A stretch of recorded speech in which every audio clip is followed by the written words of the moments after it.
Hi lads and lasses, welcome to Darts Coaching with Dynamite Dave.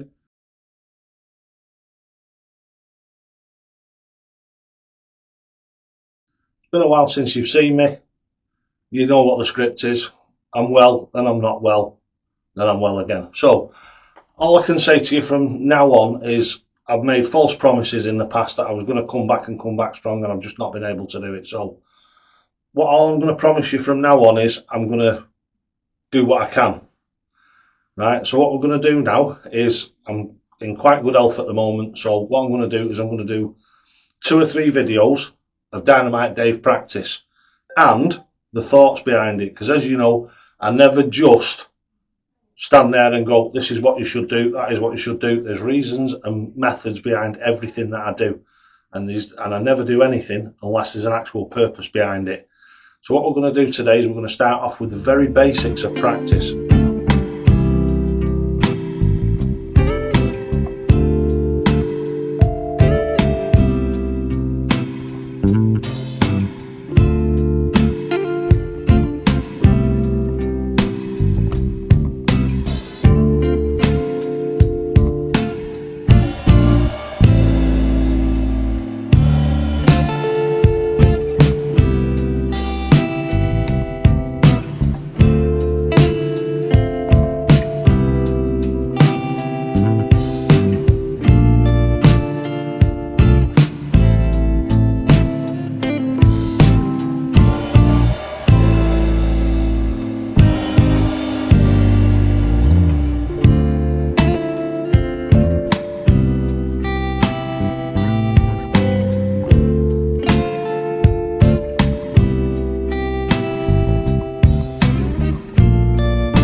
First of all, is a little bit of a chat with you over the way that you should practice.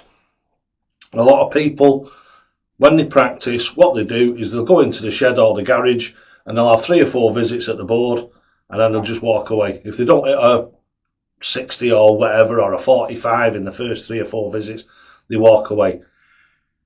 You're never going to be any good if you do that. I'm not going to lie to you. Other people will do. Other coaches will tell you, if you just do this, if you just do that, everything will be honky-dory, and it's snake oil, to be honest with you. The only way that you're going to become a good player, and I mean a good player, I'm talking 60, 70, 80 average, is if you put the leg work in. There's no such thing as a free lunch.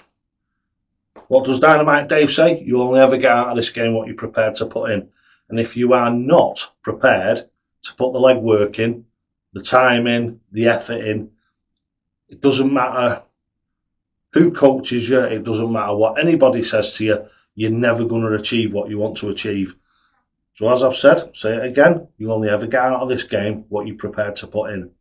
So I'm hoping now that I've given you a little bit of inspiration so you'll actually consider putting the effort in. Number 1, attitude. This is fundamental.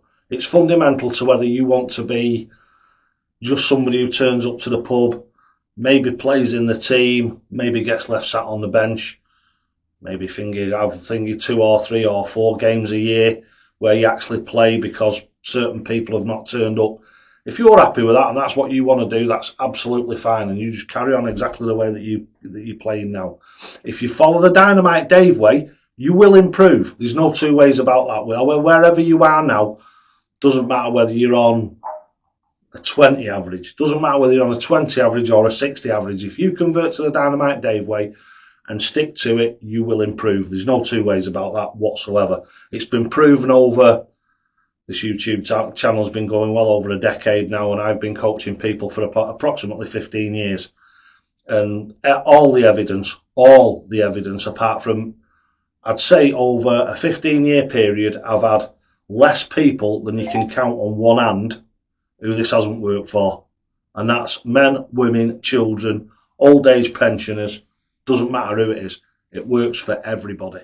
And attitude is probably one of the biggest things in it, because if you come in, which I've had here once or twice before, people who come, they come to me for advice and then end up trying to tell me how I should be coaching them. If you've got that sort of attitude, it doesn't matter whether you get coached off Phil Taylor, me, or Jesus Christ himself. It doesn't really matter. Nobody will ever be able to teach you anything. If you know best, then you know best, and you should just carry on the way that you're playing now, and you should just ignore. You get loads of them on Facebook. You should throw the way that you're comfortable. And this is another massive saying of mine. You'll have heard this 1,000 times. If you're crap and you want to be comfortable, and you're comfortably crap, then you will always stay crap. Simple as that. Change is the only path to improvement.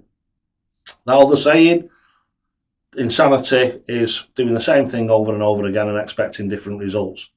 How many players that you know, maybe even yourself, have spent years, if not decades, in the wilderness, throwing all sorts of different ways, trying to find some form of nirvana? Tried throwing like John Lowe, tried throwing like Eric Bristow, I tried throwing like Phil Taylor, I've tried throwing like Gerwyn Price. Well, the thing is, you see, is up to when I started this YouTube channel, and if you're new here, you will probably have never heard this before, but it's the absolute truth, and 15 years worth of my YouTube channel absolutely proves this. There is a correct way to throw darts. This might be absolutely devastating to you, and it might be like something that's earth-shattering. It might be something where you think to yourself exactly the same as I did when my good lady mentioned it. Yeah, there has to be, don't there? If there's a right way to kick a football, which there is, if there's a right way to throw a rugby or an American football, there's a right way to throw it. If there is a right way to throw it, there's a right way to throw a dart, isn't there? If there's a right way to hold a cricket bat, so how many people do you ever see using one hand with a cricket bat, holding it in front of the wickets and then just trying to slog at the ball with one hand? You don't, do you? So there's a right way to hold a cricket bat. So therefore, there's a right way to hold a dart. Same with cricket. If you want to hold that bat with one hand, nobody's going to disqualify you or stop you from playing, but you ain't going to hit many balls, are you?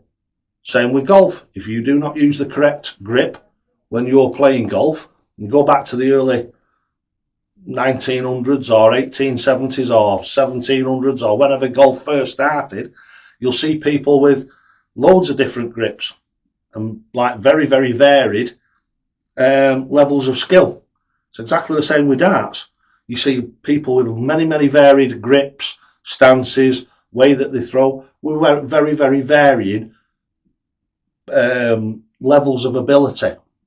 When you get to the top, so let's rush all the way back up to 2025. Let's have a look. Formula One.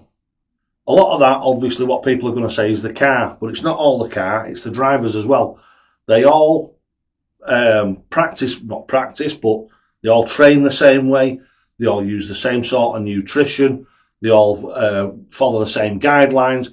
When they're out on the track, they follow the same race lines. It's very rare that you'll ever see anybody doing something radically different than what everybody else does. And that's where you get the margins of perfection become smaller and smaller and smaller. And you look at 20, 25 years ago when we had Eric, and they were playing on boards with big round wires on them, and the averages were around 75, 80. Sometimes they might have sneaked into the 90s or something like that for a big major competition.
sorry to waffle on, and I know this video is going to be a long one, but his thinking's different. You look at the way that he finishes, and you think to yourself, when you first see him, you think to yourself, this is showboating.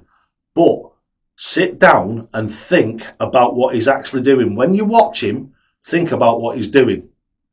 Like for me, in the pub this Sunday just gone, ate loads of different ones. I wanted 66, so I went double 15, double 18 and hit it in 2 darts. I wanted 138 on one of them. So what I did was I went, flash way of doing it. To be honest with you, probably the other way around would have been better. But the way I do it is treble 20. If I hit the treble 20, I don't even think about it. Bang, straight in the middle of the double 19. Double 19 for double top. And I hit it in 3 darts. And it fetched the house down, like it does do. Fetch the house down. Everybody's like, whoa, bloody hell, I've never seen anybody go for a one like that before. If it's people who are not normally in the pub, everybody who is in the pub where I go, where I play every Sunday, everybody knows the way that I play, and everybody knows the way that I finish. If I want 90, I always go bull double top. Always, if I want 90. Never try and go 60 for 15s or anything like that. I go straight for the bull because it's the biggest target. If you hit the 25, throw another one exactly the same. So it goes, hopefully that point of the dart goes in very close to the first one. So you've got 2 25s. Where does it leave you? Exactly where you were going in the first place. And this is where the Dynamite Dave mindset starts to come in.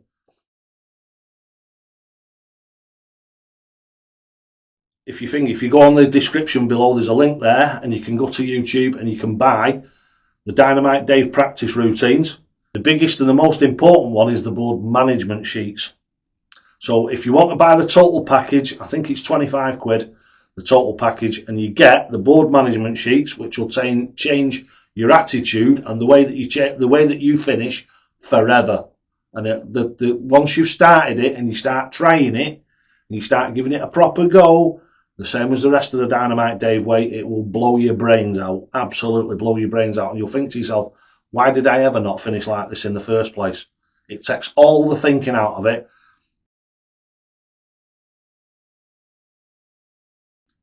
I.e., think about it. You watch any darts match, it doesn't matter whether it's Bo Greaves, whether it's Michael Van Gerwen, whether it's Gerwin Price, whether it's Luke Littler. If he throws and he hits he hits what he doesn't want to hit, what do they do? Turn to the referee, what have I got left? You've broke your rhythm and everything. If you finish my way, you set off on a path and you never deviate from it. And when you do that, it means as soon as your dart goes in the board, you know exactly where you're going from there. There's no, what should I do now? I'll go for treble 16 for double 8. There's none of that. It doesn't exist in the Dynamite Dave board management system. So I would highly recommend you go and buy that from eBay. If you go on and it's sold out, just let me know. Send me an email or something, and I'll put a load more copies on. If you're from outside the UK and you want them, the best thing you can do is email me at dj.llewellyn123@outlook.com, and I will give you a way of buying them directly from me. Right, so that's the best and probably the most practical way of doing it if you're outside the UK. Right, so here we are over in section 1. Section 1 is the practice, where we're actually going to start practicing now. I'm stone cold, I've not chucked a dart today. So what you're going to do is you're going to follow with me and just take you through a very short and a very nice, easy practice session. Right, so get your darts. What the first important thing is, make sure that you're wearing the right gear. Do not, if you want to be good, if you want to actually be a good dart player, don't practice in a hoodie and a pair of flip-flops. I understand it might be warm where you are, so you like to wear no socks on and some shorts. Shorts is fine. Shorts don't matter, because when you go to a competition, they won't affect anything. What you need is, if you're serious about this, buy yourself a cheap dart shirt and a baggy one. Do not buy one like Gerwin Price wears that's skin tight. Don't do that. Buy a nice baggy one to start off with, so everything is nice and it just doesn't catch underneath your arms. It doesn't grip your body. It just hangs off you nice and loose. and you've got plenty of room in it to chuck your darts. Now, dart shirts are made of very light material, so you shouldn't have any problem with that. You can buy them off Amazon for $20 or something like that, $25, might be even cheaper. In England, you can get a really decent one from Darts Corner or somewhere like that for 15, 20 quid if you go in the bargain bucket, because it don't really matter what it looks like if you're only using it for practice. If you want a really fancy one like mine, you can find them on the internet. BVD Darts does them. I would imagine Darts Corner does them. There's loads of them. All you've got to do is go on Google and type in dart shirts. Right, so without further ado, here we go. First visit. So what we do is we make sure that we're standing properly. Make sure that we're nice and relaxed.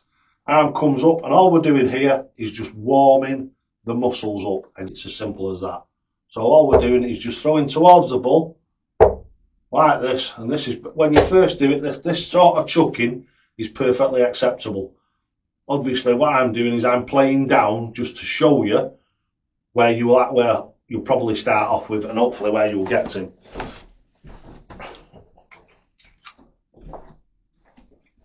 So for demonstration purposes, what I'm going to do is I'm going to have 4 or 5 visits to the board.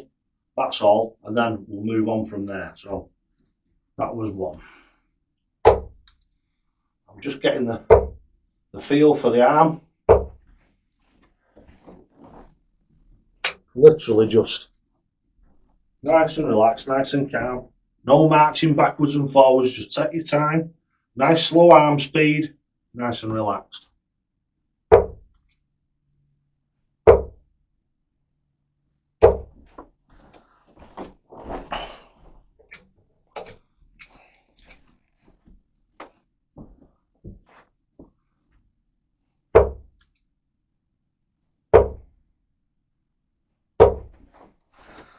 So it's starting to come together a little bit now.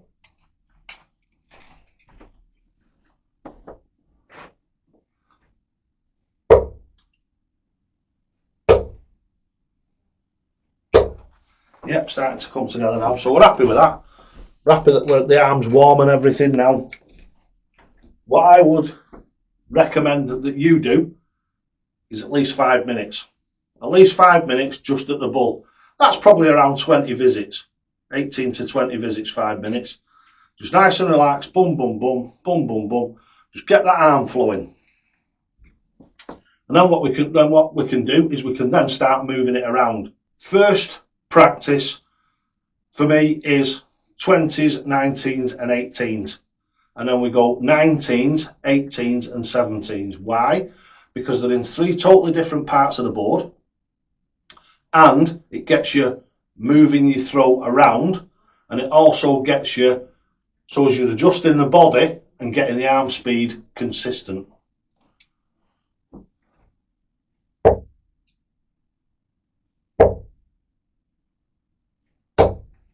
$81.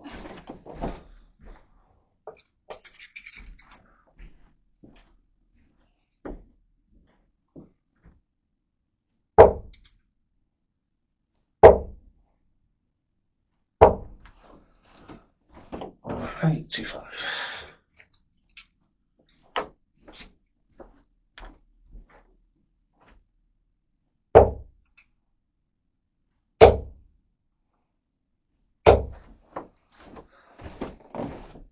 $37.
Right, so that's the first one.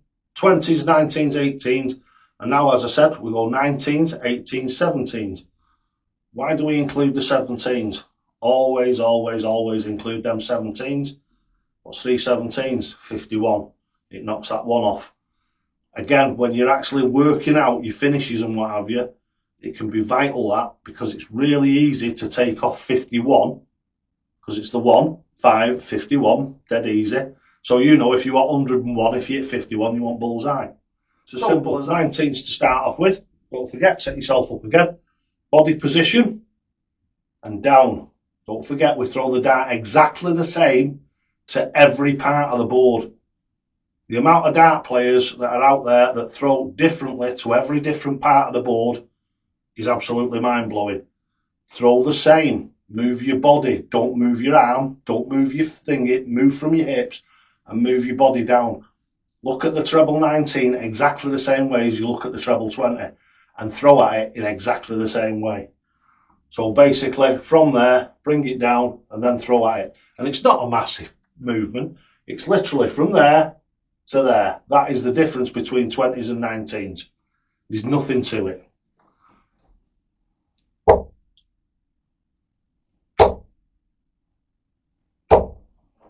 There we go, 19s.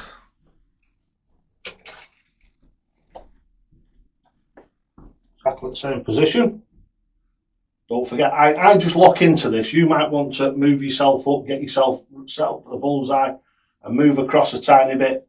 I just set up naturally.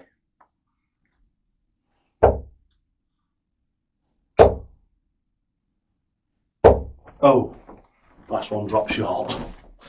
That's the 18s. 17s again, set yourself up, come down. Looking at the 17s exactly the same way as you look at the 20s. Look. And that's all it is that virtually nothing.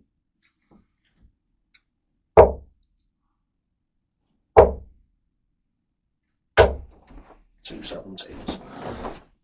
So that's part 2 of your practice. I would probably normally go round that 5 or 6 times. So 20s, 19s, 18s, 19s, 18s, 17s. I'd do that 4 or 5 times. So continuous roll round 4 or 5 times. I tend to like doing things in 5s for the simple reason is it's enough to get the muscle memory, but it's not too much to make it so as it's monotonous. What we'll do now is most important part of the game.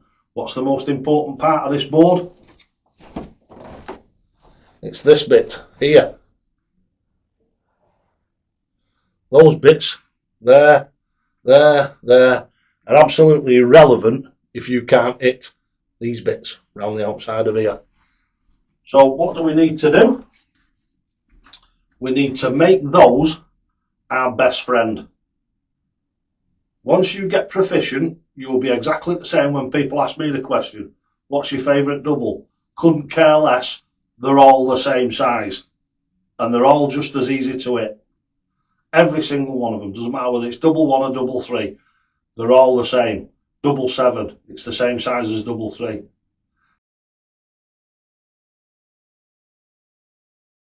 Right, so all we do is I normally start on what I call the splitters. And the splitters, most obvious one, 16, 8, 4, 2, 1. So your second one is 20s, yeah? So you've got double top, double 10, double 5 before you have to split. Once you've hit double 5, then you have to, if you miss double 5 and you hit 5, so you've got 5 left, you've got to split. How I go from there, and I'm a sod for this, is I'll aim for treble 1, hoping that it'll either go in the treble 1 or slightly above it, slightly below it. Already programmed.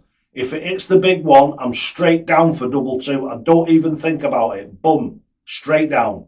If it hits treble 3, I'm straight in the double 1. Bang, straight away. Don't even have to think about it. It's already programmed in. Yes!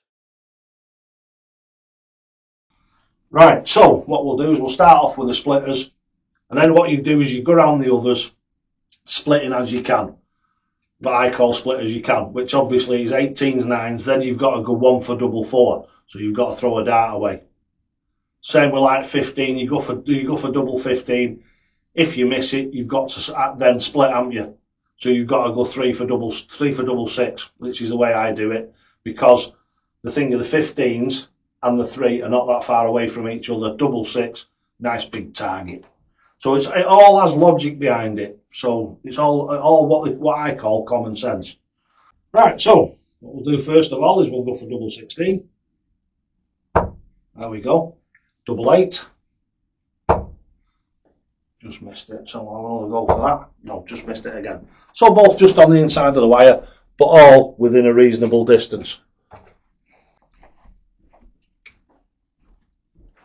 So, right, so what we're going to do now is we're going to go for double 8 again.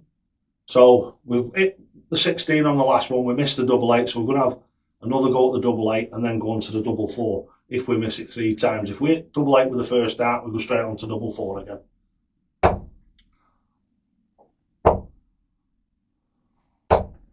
So we've missed double 8, so now what we're going to do is go from there onto double 4, because we were in the right area, we weren't miles away, so we'll forgive ourselves that one. Double 4. Oh, just inside the wire for double 2. So again, we'll have another go at double 2. Yeah. Yeah. Right, so what we've done there, as you can see, is we've gone 16s, 8s, 4s, 2s, 1s. We've missed along the way, so we've awarded ourselves another 3 darts at it, but we've not just kept hammering at it because it makes it monotonous. And a lot of the time, you get it's a bit like snow blindness. You keep going for the same double and you can't hit. My advice to you, if that happens to you, is what I call throw away. If you're throwing for bullseye and you're playing around the world, it doesn't matter what else you hit. So what I tend to do is, if I'm going for the bullseye and I miss, for me it's 3 darts. If I miss a full hand at it, what I'll do then is I'll go over and I'll throw 1 dart at double 16, then come back and throw a dart at the bull. And I've got to tell you, 7 or 8 times out of 10 it goes smack bang in the middle of it. So just a little bit of a advice thing from me, that. Right, so 20s.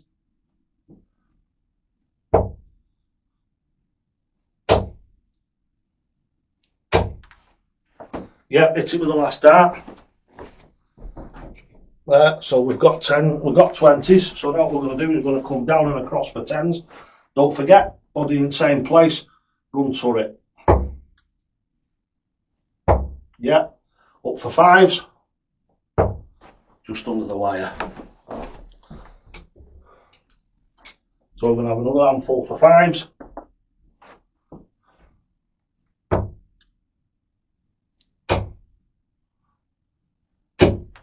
See, didn't adjust there. Should have adjusted slightly down. I'll have one more handful for them.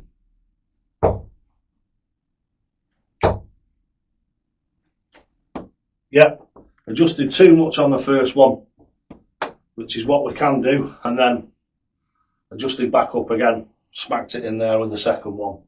Right, so that is the basics. So that's the first video done now. In the next video, what I'm going to do is I'm going to show you some techniques that will improve your accuracy and your consistency. So I look forward to seeing you in the next video.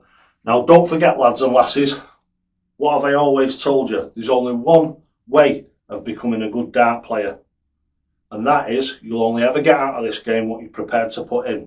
It can take decades of actually getting to be half decent. The amount of lads that I get saying to me here, especially ones that are in the 40s and 50s, I was fantastic when I was young. I think I went away from darts, had kids and what have you, I've come back and I'm garbage. And that's for the simple 2 reasons.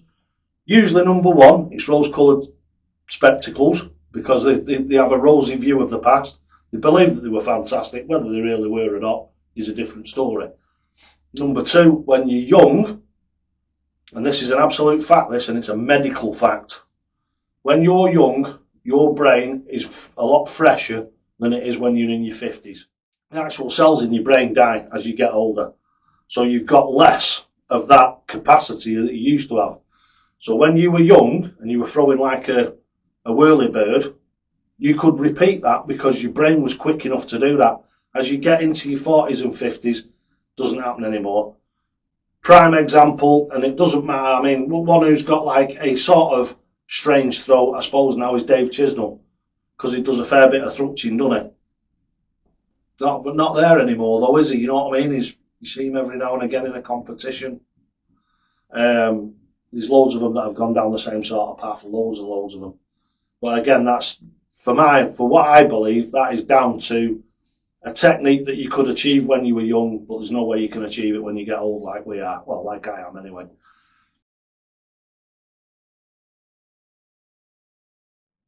And when you think that I'm 60 years old, and in the pub on Sunday, this Sunday just gone, I had about 10 140s. So how many dart players do you know at 10 140s in a few hours are playing? And obviously there's other people playing, so you're not stood up playing all the time. You're playing matches during that time. And during the matches, the week before I had 17. We discounted the 140s on that day. So what I did was I said to everybody, what I'll do is I'll score on the 19s today. I had 17 133s, and I think about 4 171s. So it shows, doesn't matter if you're a good dart player and you can adjust, it doesn't matter where you're throwing for in the board. You can be throwing for 15s and still score quite happily on them if you've got the accuracy. Right, so thanks very much for watching the video. Waffling and everything's over now. Don't forget, lads and lasses, you'll only ever get out of this game what you're prepared to put in. I've missed you all, and I'll see you again soon. And so to the hockey.